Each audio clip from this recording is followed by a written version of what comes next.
Will, over Camden Yards. It was announced yesterday that apparently charges will not be pressed against 26-year-old Mark Harvey. We said this morning, we know that, Mark, you're listening, or you've got friends that are listening. We want to talk to Mark Harvey and find out why he did this, right? Yeah, obviously. Get in his head. So, Mark Harvey joins us on the show. Mark, you said that, you had a bunch of people text you and said we were talking about you? Yep, I had them all day and then yesterday and stuff, so I decided to call you guys. All right, we're taking you at your word that this is really you. This is me, Mark Harvey, a.k.a. Batman. All right, so what were you thinking? Why did you do it? And how'd you come up with a costume? Well, what was I thinking? I don't know. I always wanted to do it, but I always was chicken. And then I found out opening day was going to end up on my birthday, and I've been going to opening day for the probably past 5 years. And I just thought, hey, why not do it? I told a couple of my friends, they all said, oh, you won't do it, and some of them talked me out of it, but I said, no, I'm doing it. And then I thought, hey, I want to do something funny to make all the fans laugh, make everyone have a good time. So I had these Batman boxers from Halloween, and I still had a cape, so I was like, why not do it that way and just run around in a cape of Batman boxers and dance around on the field and just get a laugh out of everyone. Mark Harvey, the Batman opening day streaker runner, is our guest in the Outback Report Outline. So, Mark, first of all, were you drunk? Did you need alcohol to induce it? And how did it actually work? How'd you didn't walk into the stadium wearing that. How'd you actually get this done? Did you change in the seats? You go to a bathroom, and how'd you get on the field?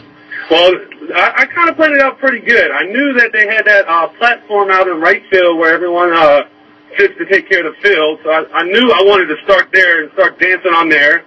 And I shoved $50 $1 bills in my crotch that I signed all of them. And I told two of my friends, two of my friends came in with me with video cameras. And so I had shorts on, a T-shirt, and then the cape. And I just had the cape flying in the wind. Everyone was like, hey, nice cape. But really no one knew what I was about to do. So then we walked up to that, where everyone stands up there in right field. And I told one of my friends, stand here. And I saw two open seats down right by the wall. I was like, oh, my God, this can't be more perfect. So me and my brother ran down there and sat in the seats. And the lady that was sitting next to one of the open seats was like, hey, that's my fiance's seat. And I right away said, well, can I please sit here just for a couple of minutes? I'm about to jump on the field. And she was like, no way. As soon as she said no way, I'm already taking off my clothes. I took off my shorts and shirt right there and handed it to my brother. She's like, oh, my God, you're really doing it. Can I videotape it? I was like, sure, why not? And then right then and there, I just jumped up there, started danced around a little bit. The crowd was going wild. Then I threw the $51 bills out in the crowd, and they were like, oh, my God, he made it rain. And then I noticed that, hey, it's time to jump. And I jumped and ran to the middle of the field, did the lawnmower, ran around and tried to avoid the cops as long as possible. We're not supposed to laugh at you, but... No, I mean, really, especially I'm not. Yeah, you're really not. Let me ask you a question. I mean, I'm sophomoric. I'm allowed to. I know. I'm not supposed to. I'm supposed to be mature here. But, Mark, what if you end up... I mean, they didn't prosecute. What if you get prosecuted and serve some time? Is it going to be worth it if you go to jail for a period of time and get a heavy fine? Well, I knew that I was probably going to do the night in jail. People were telling me that, oh, you probably spend the weekend in jail because it's a holiday weekend. So I knew all this. They were like, you're going to get a fine, banned from Camden Yards. I knew it all ahead of time, but I was like, man, it's something I always wanted to do, and if I never do it, I might be upset at myself. And I was like, sometimes you just got to live a little. But eventually, they took me to the holding cell in the Camden Yards for 45 minutes. I did hurt my right foot doing the event, and they took me to the hospital. When I got to the hospital, I already knew that it hit the internet because the nurses were, I was in a wheelchair and handcuffs, and nurses would come by like, can I get my picture with you? All those oh, God. So I'm taking my picture, and at this time I'm still pretty drunk, and they're taking the picture with me and that, and then they took me to Central Booking where I spent the night till about 10:30 the next morning. All right, so how was Central Booking? I'm a Jewish guy from the suburbs. It sounds very scary to me. Ed has told me I never want to go there. Well, luckily they gave me a jumpsuit because when I showed up there just in my Batman boxers and cape still handcuffed, and everyone, I guess the guards already knew about it, and every time they wanted me, they're like, Batman, Batman. And that's how they refer to me in Central Booking, and people are looking at me. But luckily, I planned it so well that I never grew a beard out, but I grew it out because I was like, man, I'm probably going to jail. I want to look rough as possible. So I grew my beard out. I had a jumpsuit on, and I'm not going to lie, I was in a cell. It was probably 12 by 12, all concrete with like 12 other guys. So it wasn't too pleasing to be in there, but I just sat there, and they don't tell you nothing. You just sit there, no clock, no nothing. And eventually, I guess the next morning, they called my name. I walked to a different cell. I was in that cell by myself for about an hour and a half. And then they called me again, and then they were like, charges been dropped. You're free to go. And they gave me my cape, and I was on my way. Your cape. To serve people around Baltimore. All right, so you were there for, and you're a pretty big guy. What'd you say, 6'4"? Yeah, I'm about 6'4". And you got tattoos? Yeah. So you probably looked like you belonged, no offense?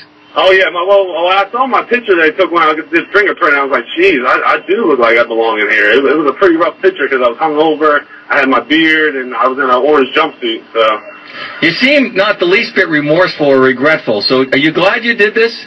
Oh, of course I'm glad I did it. Like, I always wanted to do it, and I'm saying you do something you always want to do, you're going to be glad. I'm really glad that I didn't have any fines or have to show up at court and that. I was really surprised about that. I even, like, I was like, are you sure? The guy that was telling me, I was like, are you sure? He was like, yeah. I was like, oh. Let me just say, Mark, you made national news now. You're the top story on Deadspin. You've been on all the sports shows. What if they come, because you can be prosecuted, what if they come back now and the warrant, the police are knocking on your door, you get locked up, and, Greg Bernstein, now the prosecutor, feels like he's been embarrassed. They decide to prosecute, and you go to jail for a couple of months. Is it still going to be worth this?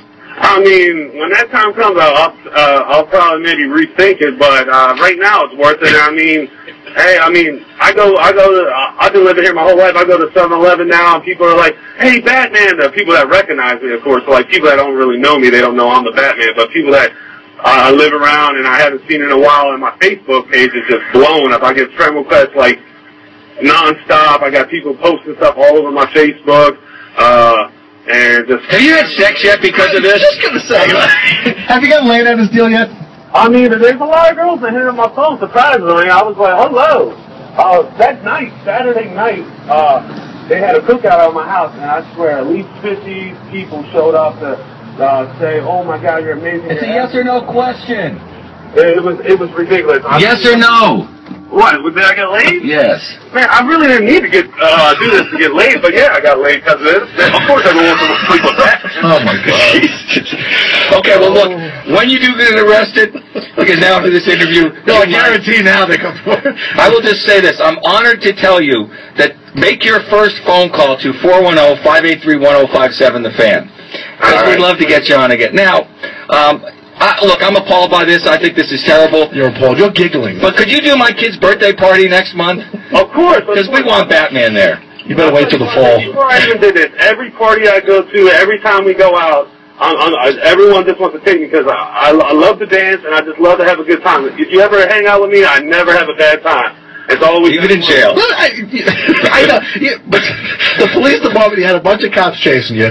You kind of disrupted the game. Do you have any remorse at all for it? Doesn't sound like it. No, it doesn't. I feel bad for having to stop the game, but when I was on that field, that crowd was so pumped. I had people reaching over the fence trying to slap my hand. I was like, the crowd just kept me going. I mean, I didn't expect to be out there that long, but I was trying to avoid them as long as possible because the crowd was just cheering and cheering and cheering. I was like, holy man, this is a great feeling. And it was packed. I mean, I looked up and I didn't see one empty seat.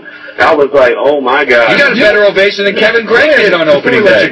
I mean, here we go. Mark, I was like, let's do it. You're kind of young, but do you know Warren Zevon at all? Huh? You listen to Warren Zevon at all?